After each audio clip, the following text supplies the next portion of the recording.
As a foreclosure defense attorney, this is sweet justice. Only on Wink tonight, the tables are turned. Instead of Bank of America foreclosing on a home, a homeowner has deputies foreclose on the bank.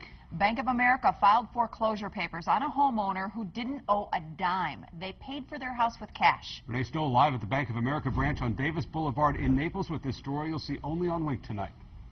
This is about a family who fought back and won. Their foreclosure nightmare started when they bought a house in the Golden Gate Estates owned by Bank of America. Like you said, they paid cash, so they never had a mortgage. Well, Bank of America fouled it up somewhere along the lines and actually tried to foreclose on the family. And what happened today, you're just going to have to see to believe.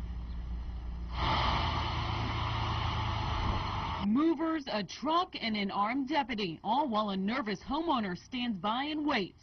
This is normally what you'd see when a person's being foreclosed on and their property seized by a bank. But today, it's the other way around. They've ignored our calls, ignored our letters. Legally, this is the next step to get my clients compensated. A Collier County judge said Bank of America had to pay Maureen Nyerges and her husband's legal fees after the bank tried to foreclose on their Golden Gate Estates property, but they paid cash. The courts agreed they never had a mortgage to begin with. After more than 5 months, the bank still hadn't paid up. So the homeowner's attorney did just what the bank would do to get their money: seize their assets. I instructed the deputy to go in and take desks, computers, copiers, filing cabinets, including cash in the drawers. Outside the bank, several deputies stood by with movers ready to start hauling out the bank's office supplies and furniture.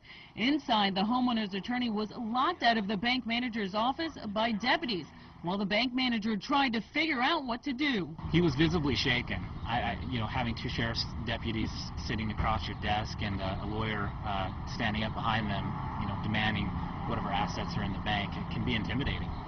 But so is having your home foreclosed on when it wasn't right. After about an hour, the bank finally cut a check. As a foreclosure defense attorney, this is sweet justice, because this is a symptom of a larger problem.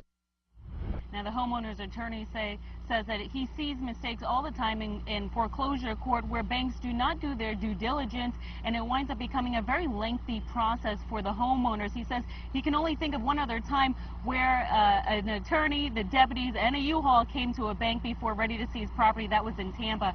As far as Bank of America, they issued a statement saying that they apologized for the wait on the payment. They issued a notice to pay from the attorney that was working on the case on their side, but they didn't know the attorney went out of business. We'll be reporting live here in Naples. Renee Stoll, Wink News now. All right, Renee, thank you.